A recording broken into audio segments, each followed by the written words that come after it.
Gabonais et Gabonaises, mes chers frères et sœurs, depuis 2009, le Gabon traverse une crise sans précédent. Nous avons été 2 fois aux échéances électorales, nous avons voté 2 fois un président de la République et qui n'a jamais été celui que le peuple a choisi. La Cour constitutionnelle nous a imposé quelqu'un à qui nous avons accordé le bénéfice du doute. Mais force est de constater que malgré ce bénéfice du doute, nous n'avons rien de concret. Le Gabon n'a toujours pas d'infrastructure, pas de développement, et ce, en dépit des promesses qui ont été faites. Notamment, 5000 logements par an pour chaque Gabonais pendant 7 ans, c'est-à-dire la durée du mandat. Sur les 2 mandats, ça nous fait 70 000 logements. Nous avons actuellement un déficit de 70 000 logements promis par le président de la République. Nous avons eu droit à une promesse qui était faite devant d'autres chefs d'État. C'était au Sénégal pour la construction de nouvel aéroport d'Andem qui devait être effectif avant, je crois, 2020. Et jusqu'à présent, nous constatons que nous n'avons ni aéroport d'Andem, encore moins une compagnie aérienne nationale. Nous avons eu comme promesse, parmi tant d'autres, je dis, les universités d'Oyem, de Mouila et de Port-Gentil. Nous constatons que rien n'a été fait. Nous avons eu comme promesse l'éducation, la santé pour tous. Nous avons des gens qui n'apprennent pas parce que les établissements ne fonctionnent pas. L'université Omar Bongo n'existe quasiment plus que de nom. L'université de Massoukou, c'est encore pire parce que j'ai de la famille là-bas, j'ai des amis là-bas qui m'informent au quotidien de la situation de l'université de Massoukou. Comme promesse encore, nous avons eu quoi? Le bien-être des populations, qui est dans la prestation de serment que le président y fait chaque fois qu'il est élu. Alors, cette année, nous avons assisté à des événements terribles, notamment les assassinats massifs de nos enfants et de nos jeunes sœurs, frères et sœurs. Le tout dernier en date, c'est celui de la jeune dame qui allait acheter une carte de recharge pour pouvoir joindre ses parents. Elle a été enlevée. Elle était maman de 3 enfants et avait un époux. Son corps a été retrouvé à la plage. Le 24 décembre 2022, une jeune fille de 20 ans a été enlevée et retrouvée le 18 janvier 2023 dans une valise en état de décomposition avancée. Mes chers compatriotes, nous avons le choix de continuer dans cet enfer, parce que moi je suppose que c'est de l'enfer. Un État qui est incapable de veiller à la sécurité de ses concitoyens, ce n'est pas un État, c'est un enfer. C'est vraiment un enfer. Alors, nous avons le choix entre continuer dans cet enfer ou, c'est-à-dire en acceptant d'aller à une élection présidentielle à laquelle nous avons tous déjà une réponse, parce que tant que c'est la même Cour constitutionnelle, tant que c'est les mêmes personnes qui sont à la commande et à la fin de l'échéance, nous n'aurons jamais de changement dans ce pays. Et la population va continuer à moisir dans ce qu'on appelle une précarité avancée. Parce que, reconnaissons-le, le Gabonais vit de façon précaire. Même si les chiffres nous prouvent le contraire, le Gabonais vit dans une précarité absorbante. Le taux d'inflation est supérieur à 14%. Et ça, personne ne peut me dire autre chose parce que moi-même, je suis financier, je suis économiste. Je sais de quoi je parle.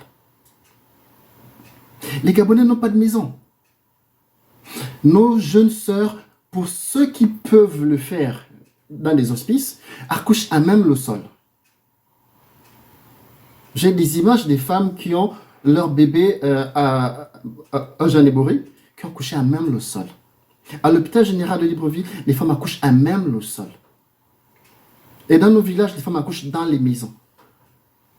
N'eût été la grâce qu'il y a encore certaines de nos mères qui ont gardé cette faculté de soigner avec des feuilles, nous enregistrerons un taux de mortalité maternelle très élevé. Parce que les gens ne peuvent pas accéder aux soins. Il n'y a pas d'hôpitaux. Les quelques rares installations qui se trouvent à Libreville n'ont soit pas de médecins, soit pas de matériel. Parce que le matériel est détourné par les médecins qui sont dans ces hospices pour leur clinique personnelle, privée. À l'intérieur du pays, il n'y a pas de dispensaire. Nous avons le choix de continuer dans cette voie ou celui de nous aventurer dans une transition que nous avons la possibilité nous-mêmes de gérer. On a des hommes pour ça. Et il y a des compétences pour ça. Et comme je l'ai dit dans une de mes précédentes vidéos, même dans le PDG, il y a de très très belles personnes qui ont envie de travailler pour ce pays. Nous avons le choix. Aller à une élection truquée d'avance et perdre 128 milliards parce qu'il y a 100 milliards de francs CFA qui sont prévus pour les élections au Gabon, présidentielles, législatives et locales, et une enveloppe de 28 milliards accordée gracieusement entre griffes par les États-Unis pour l'organisation de ce scrutin. Nous avons le choix d'aller à cette élection, sachant que l'argent est déjà là, ou bien de passer à une transition qui peut être soit négociée, soit arrachée avec les personnes compétentes et bénéficier de ces 128 milliards de francs CFA pour commencer de nouveaux investissements. Parce que le Gabon en a besoin. Doit-on aller à l'élection présidentielle et revoir le clan Bongo au pouvoir et revoir les mêmes personnes à la tête de la Cour constitutionnelle, à la tête de la commission électorale? Doit-on revoir les mêmes ministres qui ont été ministres pendant 20 ans qui sont de retour? Je pense que le Gabonais mérite mieux que ça. Je le pense à toute âme et conscience que nous avons cette possibilité de dire non. Oui, de dire un non véritable, un non du cœur. Dire non, nous ne voulons plus aller dans ça.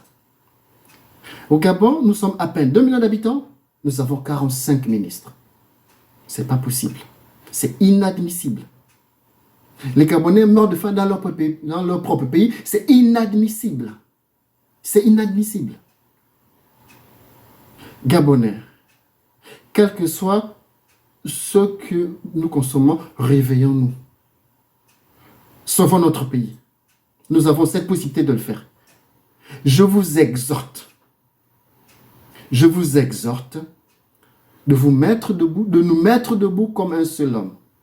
Pas d'aller dans la rue, mais de commencer à utiliser cet outil qui nous a été donné, les réseaux sociaux, pour clamer haut et fort que nous voulons une transition en République gabonaise. De crier haut et fort que nous n'avons pas besoin d'une élection présidentielle, nous avons besoin des routes. Les routes ne peuvent pas être faites avec un gouvernement de 45 ministres, une cour constitutionnelle qui ne change pas et des institutions qui sont à la solde du pouvoir en place. Ça ne peut pas se faire. C'est pas possible. Le pays ne peut pas avancer dans ces conditions. Nous avons ce choix de continuer dans l'enfer, comme je l'ai dit, parce que le Gabon vit un enfer. Des enlèvements, des assassinats, le chômage, la prostitution, le trafic d'influence. Tous ces mots qui mettent la société doivent être écartés. Nous avons possibilité de le faire. Oui, nous pouvons le faire. Disons non à l'élection présidentielle et utilisons nos téléphones. Nos téléphones, utilisons Twitter, utilisons Facebook, utilisons WhatsApp, utilisons Instagram, utilisons tout ce qu'on peut avoir comme moyen de communication. Mais disons non à une élection présidentielle parce que ça ne va rien nous rapporter. Ça ne va rien rapporter dans l'assiette du Gabonais. Moi, je suis d'accord, hein, lorsque des mamans vont se lever, danser dans la rue. Il faut le comprendre.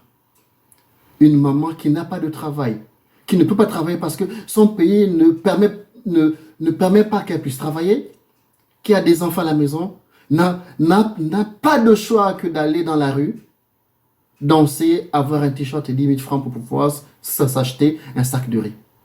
Tout ça, c'est le système qui le met en place. Ce sont des stratégies démoniaques mises en place par le système.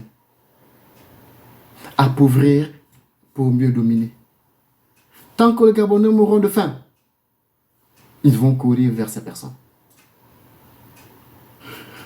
L'article 12 de la Constitution est clair. Lorsque le président ne remplit pas le serment qu'il a prononcé lors de son investiture, il peut être destitué.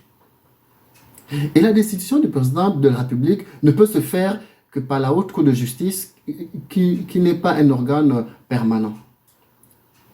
Mais malheureusement, pour ne pas dire ironie du sort, lorsque cette Haute Cour de justice elle est mise en place, 7 magistrats sont nommés par le président de la République. 3 magistrats sont nommés par le Sénat et 3 sont nommés par l'Assemblée nationale. Ça veut dire que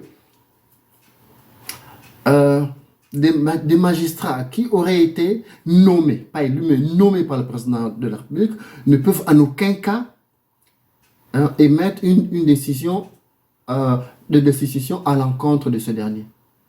C'est pourquoi tout ça doit être revu. Gabonais, mes chers compatriotes, nous avons besoin de notre pays. Si nous ne pouvons pas destituer un président de la République, nous pouvons nous constituer en partie civile pour faire ce qu'on appelle une désobéissance civile. Et réclamer à tout vent, par tout le moyen que nous avons, une transition en République gabonaise. Ça, nous pouvons le faire parce que nous avons cette possibilité de le faire. Nous avons cette possibilité de le faire et nous pouvons le faire parce que le Gabon, c'est notre pays. Le Gabon, c'est chez nous. L'État doit garantir la sécurité de ses concitoyens. Mais dès lors que l'État ne le fait pas, ça veut dire que celui qui, à sa tête, est défaillant de la mission qui lui incombe. Et lorsqu'on est défaillant d'une mission, il faut soit démissionner, soit être destitué. Ça, là, nous pouvons le faire parce que les textes, nous les connaissons, nous les étudions. Gabonais, mes chers compatriotes, mes chers frères, nous avons possibilité d'imposer qu'on ait des routes au Gabon. Mais lorsqu'on a des gouvernants qui valident 1 kilomètre de route à 10 milliards de francs CFA, c'est pas possible. Ça ne peut pas se faire. Ça ne peut pas se faire. Raison pour laquelle nous devons choisir nos partenaires. Nous devons choisir avec qui travailler.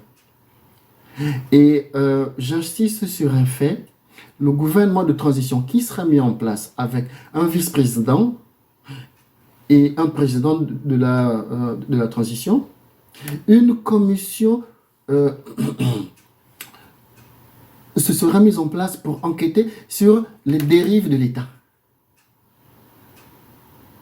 Et oui, le règlement de compte, il y en aura. Ceux qui ont pris l'argent devront rendre cet argent pour que le pays puisse avancer. Chers compatriotes, chers Gabonais, frères et sœurs, mettons-nous au travail, mettons-nous devant, lèvons-nous pour réclamer ce qui nous est dû. L'État doit employer tous ces Gabonais. L'État doit mettre les voies et moyens pour que son peuple soit soigné, soit éduqué, soit logé. Son peuple doit travailler. L'État doit tout mettre en place pour ça. S'agissant de la mesure qui interdit que tout homme désormais puisse faire entrer des voitures de moins de 5 ou 10 ans, je ne sais plus trop. Ça, c'est une mesure qui doit sauter. Nous ne sommes pas tous ministres. Tous les Gabonais ne détournent pas dans les caisses de l'État. Laissez les Gabonais faire venir les véhicules, même de 50 ans. Le Gabon n'est pas un pays industriel. Le Gabon ne construit aucune voiture. Laissez les Gabonais faire venir leurs vieilles voitures qui pourront les aider. En revanche, les véhicules qui joncheront les rues, au lieu que ça traîne là, ça ira dans les casses et être transformé en ferraille pour être retravaillé dans les usines qui seront installées. Mes chers compatriotes, mes chers frères, nous avons ce pouvoir de changer notre avenir. N'allons pas aux élections présidentielles parce que ça ne va servir à rien. Attelons-nous à demander une transition. Mettons une transition en place et développons le pays. Merci beaucoup. Bonsoir.